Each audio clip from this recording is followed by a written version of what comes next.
Hey, what's up guys? MurderMan4 here, back with another Minecraft Snapshot overview.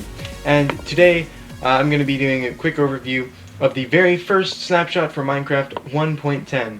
I was actually really surprised that this was out already, because the first 1.9 snapshot didn't come out until ages after 1.8, but it's only been 2 months since 1.9.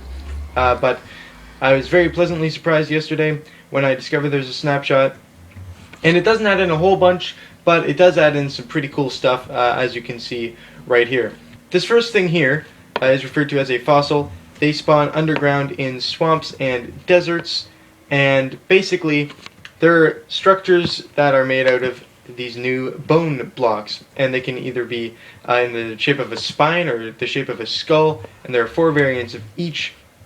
And so I went underground, found this spine here, and yeah, it's pretty cool. Kind of useless, really, but if you find one of these, good way to get some bone meal, because each one, when you put it into a crafting grid, will give you 9 bone meal.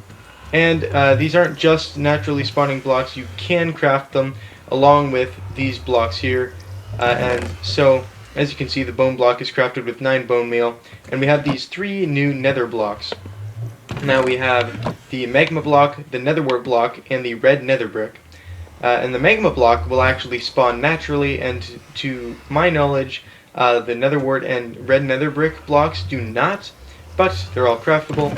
So the magma block can be crafted with 4 magma cream, and I believe it can also be mined with a pickaxe.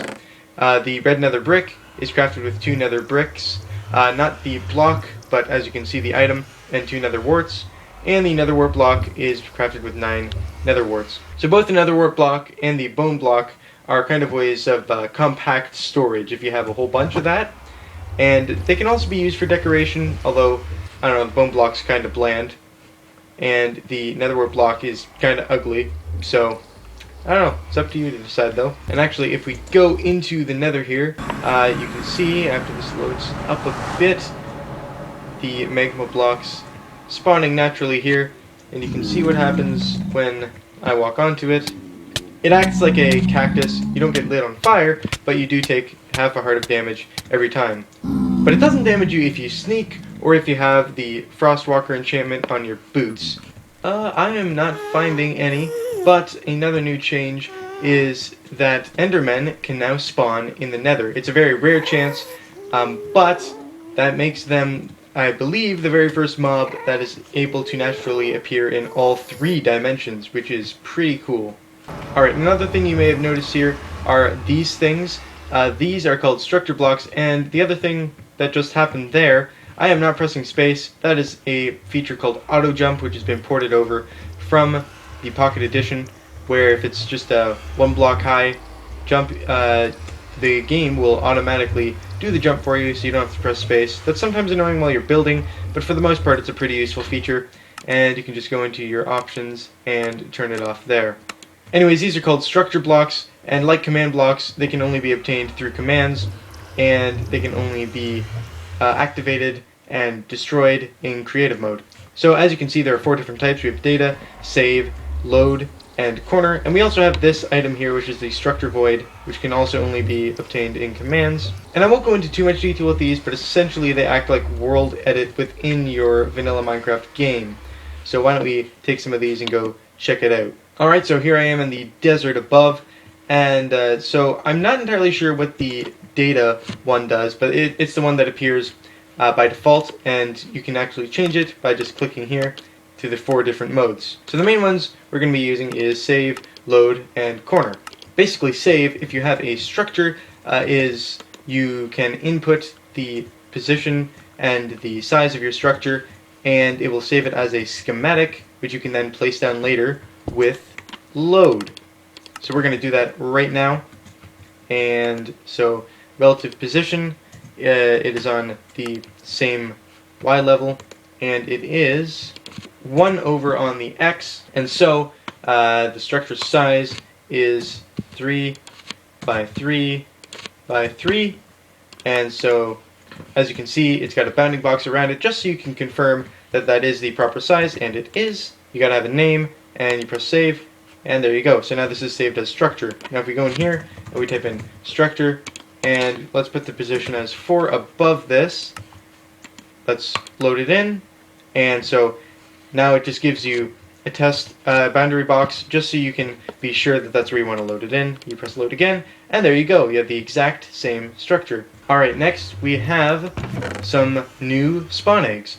So we have spawn eggs now for wither skeletons, mules, skeleton horses, zombie horses, donkeys, cats, and elder guardians, which could previously only be found naturally or spawned in via commands. And we have 3 new mobs, which is pretty cool. One of them is completely new, and the other 2 are based off of already existing mobs, so we're going to go up above and showcase that now. Alright, back in the desert above. Now, one of these mobs, you can actually see it spawning naturally over here. It is the husk. It is very similar to the zombie, except it doesn't actually burn in daylight, because it has this little covering, and it will actually give you hunger when it hits you. Come on, attack me. There we go. Yeah, so you can see I have the hunger effect, and so that's pretty cool. Here's the audio jump in action. Oh, we got some baby husks. Let's go into game mode C. And yeah, so that's basically the only difference, but they've got a really neat design, and they will only spawn in hot biomes like the desert. Okay, our next 2 mobs are the stray and the polar bear. These spawn in cold biomes like the cold taiga or the frozen plains, and so the husk does burn in daylight, so we're going to set time to night, and it's still on fire, which is good, so let's just spawn in another stray. And basically, as you can see, these guys are like skeletons, but they got this really cool rag kind of covering, and they're really kind of creepy. And basically, when they attack you, they hit you with slowness, which makes it all the more difficult. Oh, geez, they're going to kill me. Alright, well, that's not good. I don't want to die. And yeah, so basically, other than the texture and stuff, like the husk, these guys are very similar to the skeletons, except they will drop.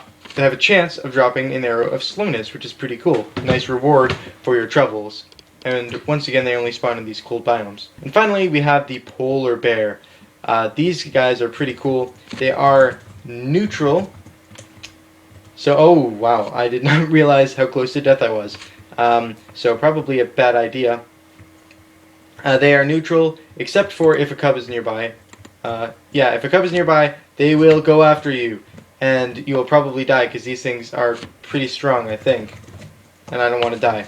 But when you kill them, they will drop 0 to 2 fish and 0 to 2 salmon. And they've got a fair amount of health, too. Alright, basically the final thing that is added in this snapshot is some changes to villages. One of the things you'll notice is that villages now have grass path blocks as their pathways instead of gravel, except for around the well, apparently. And you'll notice that this acacia village is actually made out of acacia wood, which is really kind of neat, but it means that there are problems when you have a blacksmith, because the whole thing will burn down. And the grass pathway is for the regular villages as well, not just the savanna ones. And when a pathway is generated over water now, instead of just gravel and falling down, it is actually a wooden path, which is really cool. And not only do we have this change in savanna villages, but villages can now spawn in taiga biomes with taiga wood, which is really, really neat. I really like that feature. I hope in the future villages will continue to spawn in more different kinds of biomes.